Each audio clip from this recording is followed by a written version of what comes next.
வணக்கம். இன்னைக்கு நம்ம பார்க்க போறது பாத்தீங்கன்னா சப்பாத்திக்கு பூரிக்கெல்லாம் ரொம்பவே சூப்பரான ஒரு குருமா தான் ரெடி பண்ண போறோம். வாங்க எப்படி செய்யறதுன்னு பார்க்கலாம்.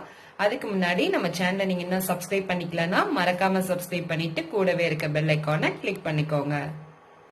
ஃபர்ஸ்ட் ஒரு 5 உருளைக்கிழங்கு எடுத்து நல்லா வேக வச்சு எடுத்து வச்சிருக்கேன். இப்போ நம்ம அரைக்கிறதுக்கு தேவையானதை பார்த்தரலாம். அதுக்கு ஒரு ஜார்ல அரை மூடி தேங்காய் அளவுக்கு எடுத்து போட்டுக்கோங்க.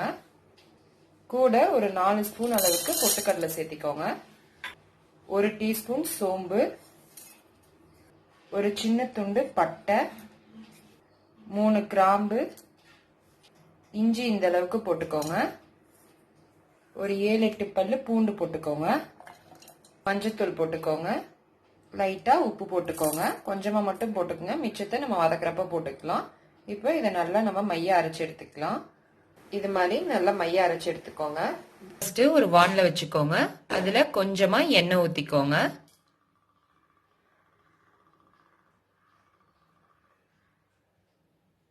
எண்ணெய் காஞ்சோன கடுகு 1 டீஸ்பூன், கடுகு பொரிஞ்சோன கருவேப்பிலை கொஞ்சம் போட்டுக்கோங்க.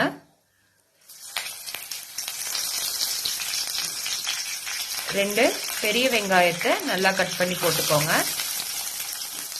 கூடவே கொஞ்சம் பச்சை மிளகா போட்டுக்கோங்க. உங்க காரத்துக்கு ஏத்தாப்புல ஒரு 5-6 பச்சை மிளகா போட்டுக்கோங்க.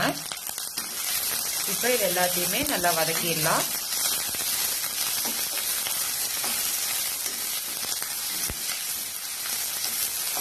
வெங்காயத்துக்கு லைட்டா உப்பு சேர்த்திக்கலாம்.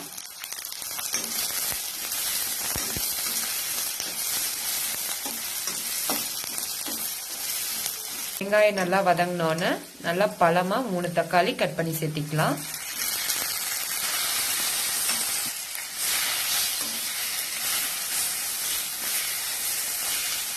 கூடவே தேவையான அளவு உப்பு சேர்த்திக்கோங்க.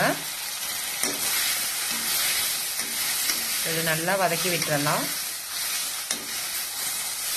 தக்காளி இந்த அளவுக்கு நல்லா வதங்கினோன்னு நம்ம தனி மிளகாய் தூள் 1 ஸ்பூன் சேர்த்திக்கலாம். நம்ம ஆல்ரெடி பச்சை மிளகாய் போட்டிருக்கோம், ஸோ அதுக்கு ஏத்தாப்புல உங்க காரத்துக்கு ஏத்தாப்புல சேர்த்திக்கோங்க. இதை நல்லா வதக்கி விட்டுருங்க. மிளகாப்பொடி வாசலாம் போற அளவுக்கு நல்லா வதக்கிக்கலாம். இந்த மாதிரி நல்லா வதங்கினோன்னு நம்ம அரைச்சு வச்சிருக்கிறத கூட சேர்த்திடலாம்.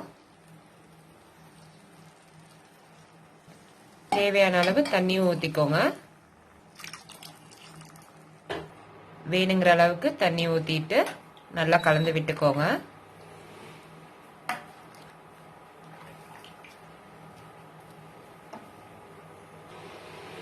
இது நல்லா அப்படியே கொதிச்சு வரட்டும்.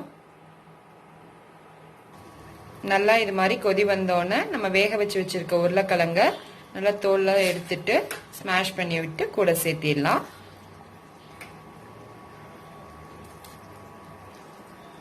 நல்லா கலந்து விட்டுக்கோங்க. இது ஒரு 5 நிமிஷம் அப்படியே நல்லா வேகட்டும்.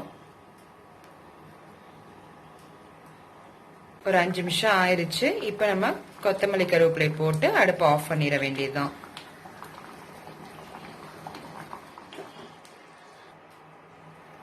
அவ்வளவுதான். இப்ப நம்ம குருமா ரெடி ஆயிருச்சு. இது மாதிரி நீங்களும் செஞ்சு பாருங்க. சப்பாத்தி பூரிக்கெல்லாம் ரொம்பவே டேஸ்டா இருக்கும். இது மாதிரி செஞ்சு பார்த்துட்டு எப்படி இருக்குன்னு கமெண்ட்ஸ்ல சொல்லுங்க. மறக்காம நம்ம சேனலை சப்ஸ்கிரைப் பண்ணிக்கோங்க.